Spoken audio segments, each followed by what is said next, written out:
Chananán, chananán. Is SportsCenter.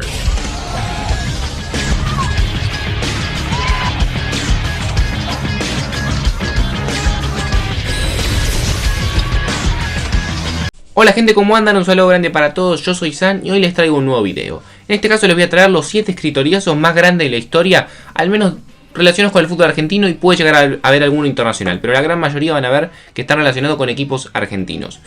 Escritoriazos, para el que no tenga el lenguaje muy claro, es cuando por algún problema administrativo, mala inclusión de un jugador, o cualquiera sea la cuestión, incidente, como van a ver que pasó alguno, bueno, muy famoso, que ya lo deben tener en cuenta en su cabeza, por alguna razón un equipo termina pasando de ronda o lo que sea, o le termina dando los puntos fuera de lo que sería la cancha. O sea, en vez de ganar los puntos en el partido, los gana en el escritorio, es decir, a través de intermediarios y otras cosas que no tienen nada que ver con el fútbol. Así que bueno, espero que les cope la idea del video. Está muy caliente el tema ahora con lo que pasó con la Copa Libertadores, que hay escritoriazo por acá, escritoriazo por allá, todos lados vuelan cajones.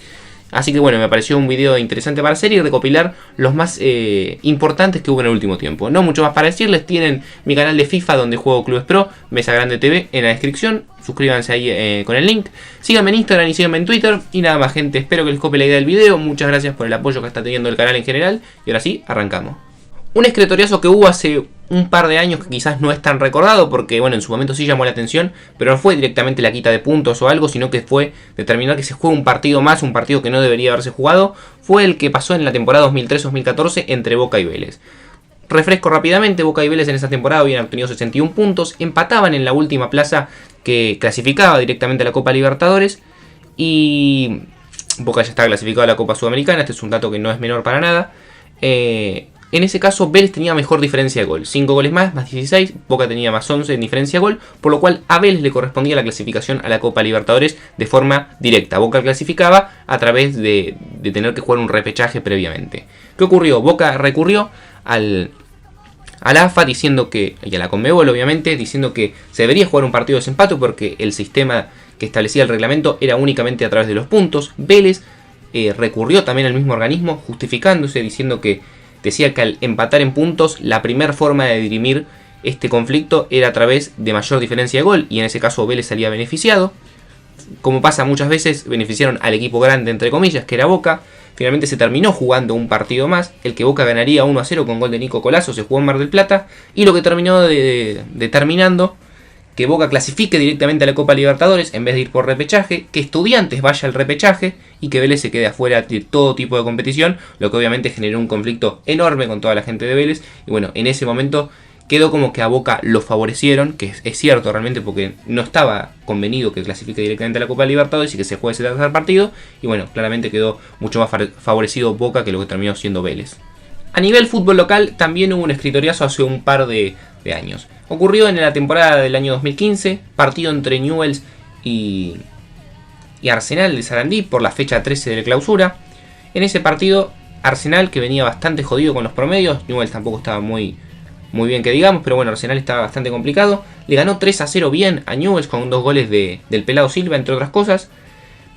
Hasta ahí todo normal, 3-0, un partido normal del fútbol argentino, pero luego un par de horas después apareció una situación bastante extraña, algo que no había pasado en muchísimo tiempo en el fútbol argentino, menos en la época moderna, que fue que Newell's denunció ante el Tribunal de Disciplina la mala inclusión de un jugador de Arsenal, Lucas Godoy, porque había sido expulsado previamente en un partido de reserva.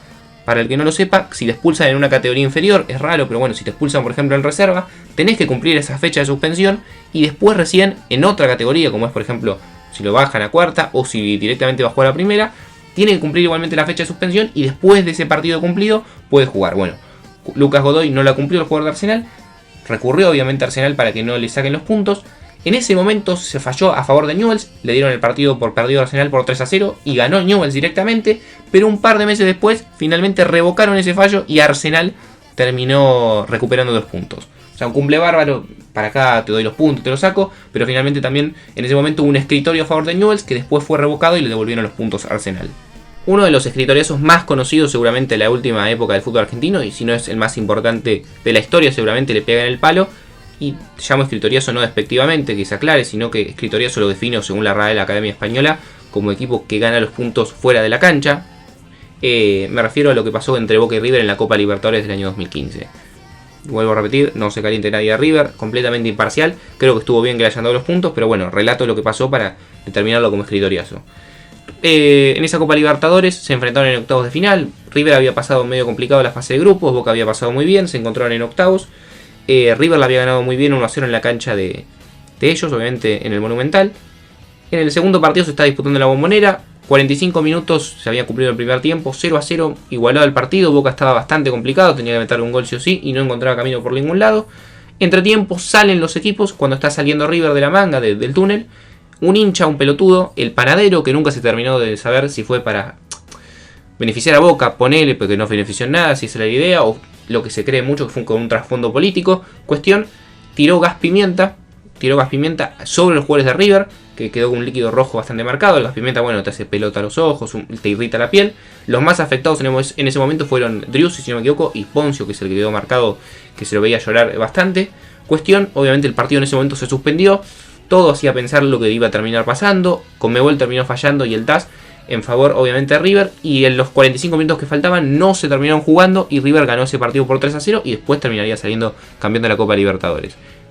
A ver, fue muy discutido en su momento. Boca siempre carga a River con que ganaron por escritorio. River siempre dicen que abandonaste. La cuestión es que creo que estuvo bien. Un estúpido, que fue el hincha de Boca, decidió hacer esa estupidez. Y obviamente los jugadores de River no podían continuar. Y es una falta disciplinaria muy importante que agredan a los jugadores de un equipo. Así que me parece que estuvo en ese momento muy bien que River terminara pasando sin jugar los 45 minutos restantes. Otro escritoriazo también más reciente, quizás menos resonante porque el equipo no es así Boca River como es en el caso de Lanús, se dio en el año 2017 también en Copa Libertadores. En ese momento, en fase de grupos, Lanús se enfrentó contra Chapecoense, el equipo que quedó marcado obviamente por la tragedia del avión, que fallecieron gran mayoría de los jugadores. Bueno, en ese momento se estaba recuperando de a poco, había clasificado a la Copa Libertadores por haber ganado la Sudamericana, que Atlético Nacional le otorgó, si no me equivoco, el año anterior en forma de fair play, por lo que había ocurrido que no tenían jugadores para jugar esa competición. Cuestión, el club brasileño le gana 2-1 a Lanús. Lanús se complicó muchísimo para clasificar en esa copa. Chapecoense se había acomodado en el grupo. Pero lo que ocurrió es que uno de los jugadores que marcó el gol, además uno de los jugadores que marcó gol, o sea, no cualquier jugador, que se llamaba Luis Otavio en ese momento, estaba suspendido por 2 fechas y no podía jugar el partido. Lo raro de este caso, obviamente a Lanús le dieron por ganado el partido, la Conmebol recurrieron rápidamente, se quejaron, chequearon que estaba suspendido y directamente le dieron los puntos. Pero lo llamativo de este caso es algo que no se debe dar mucho en el fútbol, esto es realmente fair play, es que Lanús, mediante su presidente, previo al partido le había avisado a la gente de Chapecoense que estaba suspendido y que no podía jugar. Y el presidente de Chapecoense, un boludo bárbaro, dijo que como no tenían otro suplente para poner, igualmente Otavio iba a jugar y que él se hacía cargo. Se hizo cargo bárbaro porque le sacaron los puntos, perdió 3-0, Lanús clasificó y Chapecoense se fue a su casa. Un escritorio bastante reciente que se dio es el de Deportes Temuco con San Lorenzo. Copa Sudamericana de este año, 2018, estoy hablando reciente, hace un mes, 15 días como mucho, que ocurrió este hecho. Cuestión, San Lorenzo, Copa Sudamericana, primera fase, jugó con Deportivos Temuco, equipo chileno.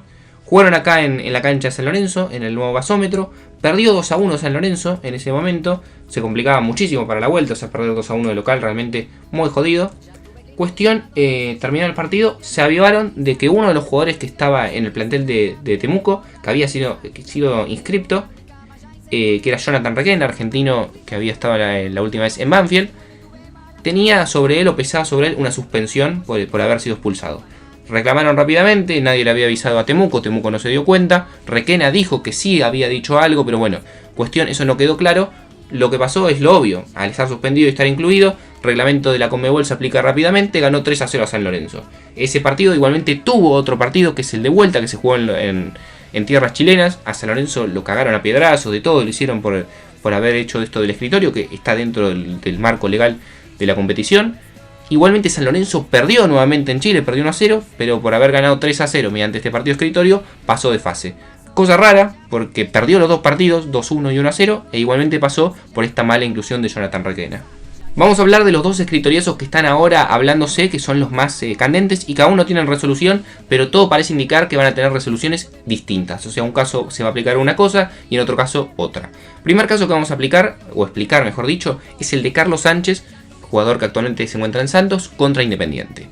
Cuestión. 0-0 terminó el partido entre Independiente y Santos en la cancha de Independiente, en el Libertadores de América. Horas más tarde, Independiente se percata de que Carlos Sánchez sobre él pesaba una suspensión en su momento de 3 fechas, que había sido reducido a 1. cuando se encontraba jugando en River por una expulsión que había sufrido contra Huracán. Cuestión que nunca había purgado esa fecha Carlos Sánchez, pues se fue a jugar a México. En México el Monterrey no disputa Copa Libertadores, por lo cual debía esa fecha. Nunca se enteraron. 24 horas antes de que termine el partido, que es el plazo estipulado por Conmebol, Independiente hace una presentación diciendo esto. Santos se ampara diciendo que en un sistema electrónico que hay ahí para todos los equipos, para saber si están sancionados o no, Carlos Sánchez no aparecía, pero igualmente en otras planillas sí aparecía. Por lo cual todo parece indicar que igualmente este lunes estaría la resolución. A Independiente le van a dar el partido ganando 3-0. ¿Cuál es el key de la cuestión o lo que se está hablando ahora? A los pocos días apareció también una mala inclusión por parte de River, en este caso de Bruno Zuculini, que había sido expulsado cuando estaba en Racing en el año 2013, hace muchísimos años ya. Pero bueno, nunca purgó las fechas. Además Zuculini fue parte de toda la Copa Libertadores y nadie se avivó. Flamengo, Emelec, Independiente Santa Fe, nadie se avivó. Inclusive Racing tampoco se avivó, se terminó avivando por los medios más que nada. Racing hizo el reclamo, pero teniendo en cuenta esto, lo hizo 24 horas después, o sea, ya había pasado más de una semana del partido prácticamente, por lo cual no había, de hecho, dentro de las 24 horas como se hizo Independiente, por lo cual todo parece indicar que a pesar de la queja de muchos clubes, a River no lo terminarían sancionando. Habrá que ver qué pasa, todo parece indicar eso, esa es mi opinión, o lo que debería pasar. Seguramente a Carlos Sánchez lo sancionen y a Santos le den por perdido el partido y a River no le hagan nada, a pesar de que Racing está pidiendo directamente que lo dejen afuera de la Copa Libertadores. Pero bueno, esos son los temas que están ahora hablándose en cuanto a escritorio. Y para recordar así medio internacional como plus, podemos hablar de Cheryshev, que fue incluido cuando estaba en el Real Madrid en un partido de Copa del Rey contra el Cádiz. 3-1 había ganado el Real Madrid a ese partido, Cheryshev había metido un gol. En el entretiempo se dieron cuenta de que, o lo avisaron, mejor dicho, al técnico que era Rafa Benítez lo que ocurría, lo sacó, pero igualmente el Cádiz recurrió y al Real Madrid directamente lo dejaron afuera de la Copa del Rey. Otro caso también que tenemos es el que ocurrió en las eliminatorias entre Chile y Bolivia. Chile había empatado con Bolivia en su momento, hubo una mala inclusión de un jugador boliviano, Chile reclamó los puntos, por lo cual ese reclamo de puntos hizo que no solo Bolivia pierda los puntos contra Chile, sino los pierda también contra Perú, lo cual le terminaría siendo contraproducente a futuro, porque finalmente Perú terminaría clasificando por sobre Chile debido a esos puntos que le devolvieron, mientras que si se hubiesen mantenido los resultados, Chile, si no hubiese pedido los puntos, igualmente hubiese clasificado. Llámenle karma, llámenle como quiera, pero también son escritoriazos internacionales, por así decirlo. No mucho más para decirle, gente, espero que les haya gustado la idea del video. 7 grandes escritoriazos de la historia del fútbol, la gran mayoría van a ver que son modernos, de antes debe haber, pero bueno, yo más o menos quise hacer los 7 que me acordaba ahora que pasaron en el último tiempo. No mucho más para decirle, espero que les haya gustado el video, pónganme ideas para videos que a ustedes les gustaría ver en el canal. Gracias por el apoyo que estamos teniendo siempre, como les digo. Siempre síganme en Twitter y síganme en Instagram. También suscríbanse a mi canal de FIFA, que es Mesa Grande TV. Y no mucho más. Les mando un saludo grande para todos y nos vemos. Yo nunca te podré